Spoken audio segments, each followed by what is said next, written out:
Your Excellencies, there is a long list of high personalities, and I don't want to risk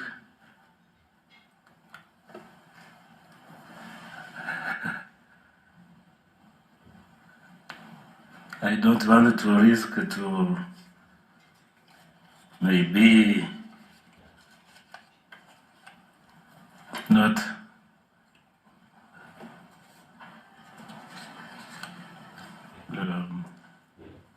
excuse me.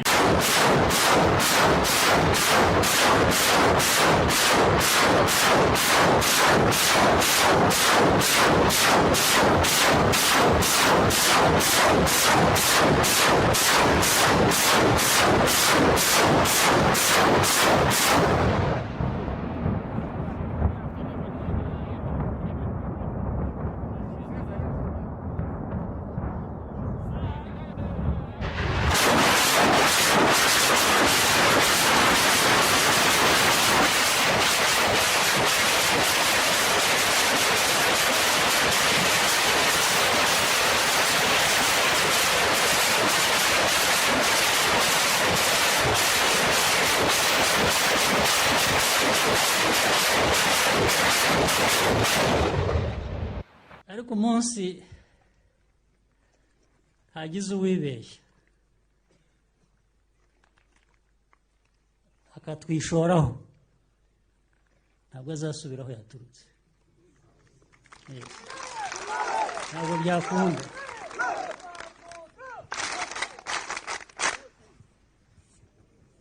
Tuzamugumana hano yaba muzima yaba atari muzima, ariko umunsi hagize uwibeshya akatwishoraho ntabwo azasubiraho yaturutse, ntabwo byakunda.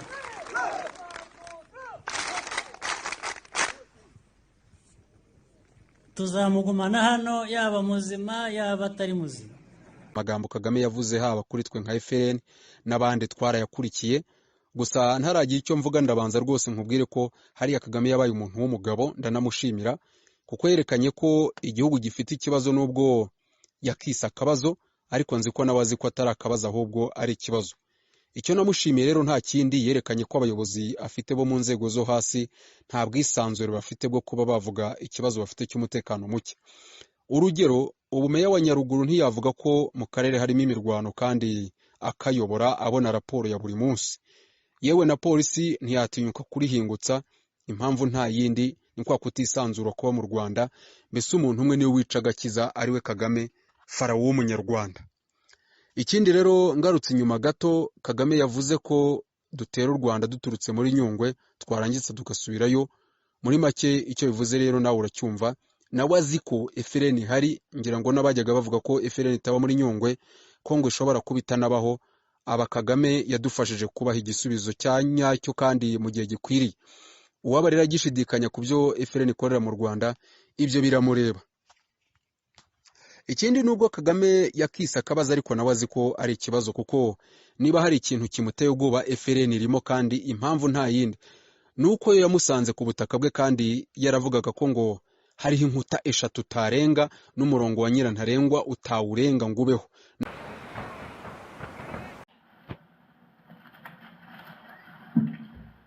Your Excellency, the President of the Senat of Rwanda, representing the President of the Republic of Rwanda, who is the patron of Pan-African Movement, Rwanda chapter, Your Excellency, Chairman of the African Union Commission, attending in Addis, Your Excellency, the Ibrahim Mayachi,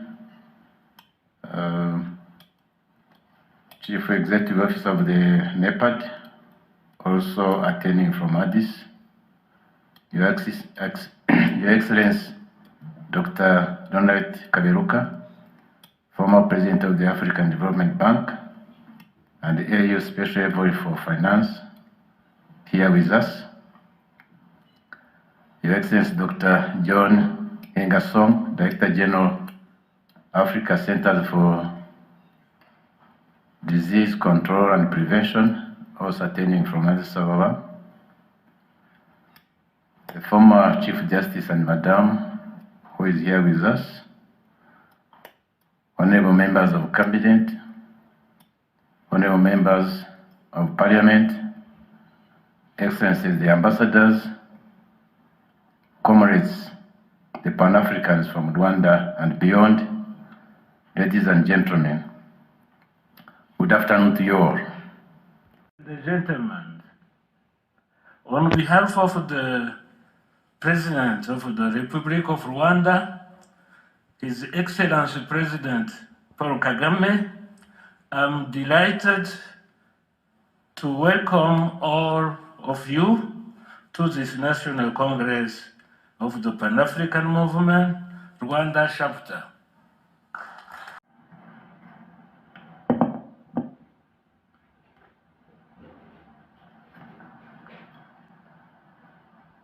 Your Excellencies, there is a long list of high personalities, and I don't want to risk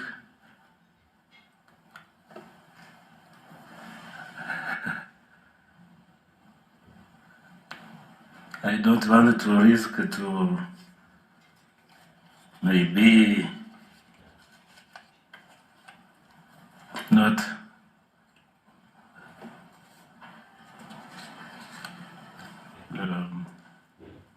excuse me. Twongeye kubasuhuza abakunzi ba Gisovu Kibuye na Gisovu Kibuye Kigali TV.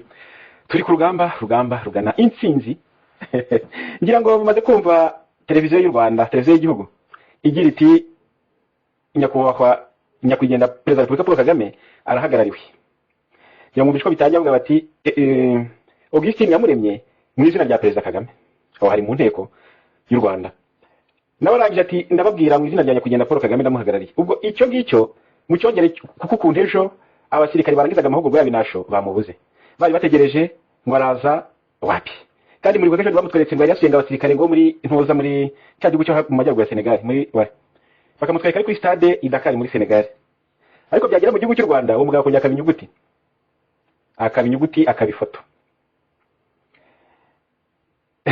Ubwo inama iri kuba i Kigali ni inama y'ibiro bya Pan-Africanisme.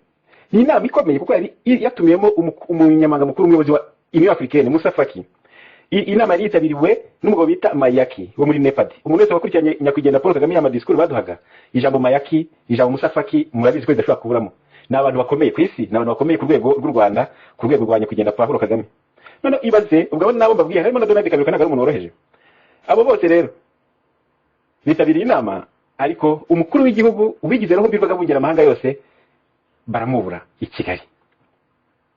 None ngo kugira ngo basobanurire abanyarwanda impamvu nyakwigendera atabonetse, mwabonye ubutumwa basohoye kuri Twitter ya Repubulika y'u Rwanda ngo Perezida wa Repubulika nyakwigendera Paul Kagame impamvu atabonetse mu nama yarimo yakira ngo umuminisitiri ngo woherejwe na Perezida wa Angola.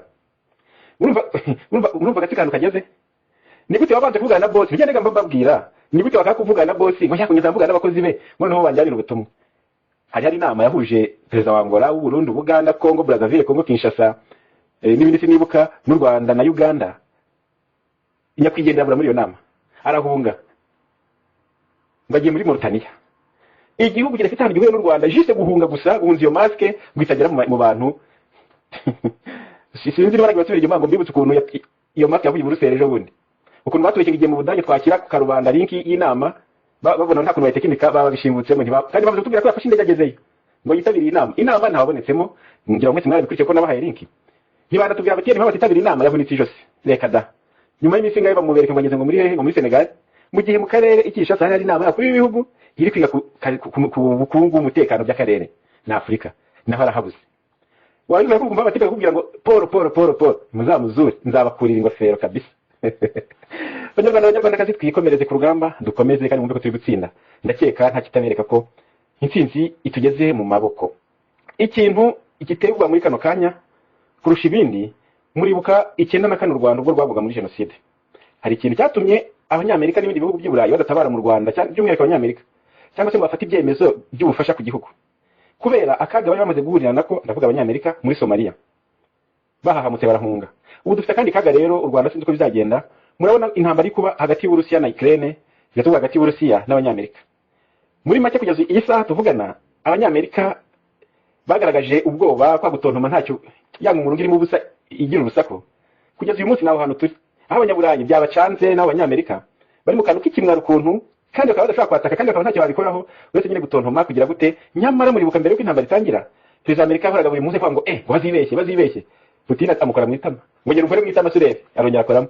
Navuga kintu nk'aka abana bari gukina, ariko twebwe dushobora kugira ingaruka nyinshi, kubera ko mu gihe abanyaburayi n'abanyamerika bateshejwe agaciro, bonye gateshwa agaciro gutya n'abanyamerika, iwacu ashobora kuba andi makuba akomeye cyane yatuma n'ubutabazi kutugeraho byatinda, kubera ko niba batafashe icyemezo cyo gutabara abantu muri Ukraine bisasi bari ku mutwe, byumvikane ko batafata ikindi cyemezo ngo baje gutabara mu Rwanda kandi batatabaye ahandi. Icyo gihe bizakora iki? Bazaceceka base nabirengagiza abanyarwanda tikire.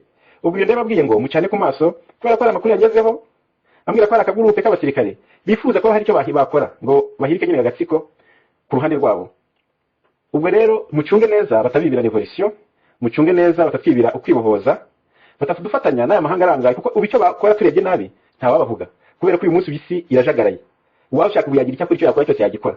Niyo mpamvu mugomba kwitwararika, turebe ukuntu batatwibira intsinzi, tubanze dufata agatsiko tugasenye nk'uko turi kubikora, tugakoze hasi tugahindura ivumbi nk'uko Paul Sesabagina bidutangirije. Abakoze isoni abasenya au niveau international, nyamuneka batadufatirana natwe tugire icyo tubikozeho. Muzirikana yuko ubu wagira icyo akora arenganya abanyarwanda cyangwa se mu ntubwe budasobanutse, afite amahirwe menshi yo kubigeraho, kuko burya communauté internationale ifite ijambo muri bino bihugu byacu mw'abantu. Ariko uyu munsi turebye nabi byaba nk'ibyo muri Somalia cyagiye ubwo bakoze action n'abanyamerika, bityo bigatuma leta y'Interefona mu Rwanda kubera ipfunwe n'ihamuka bari gifite bakuye za Mogadisho. Dusenge kandi cyane ku maso turwanye umwanzi, Imana ibidufashemo, Imana ikomeze duherekeze. Ndabasaba gusenga, musengere igihugu cyanyu, musengere bagenzi banyu, musengere ingabo ziri ku rugamba, mubasabire ubushishozi, mubasabire urukundo, mubasabire kugira amahoro muri bo kugira ngo banayadushyikirize. Mukomere cyane.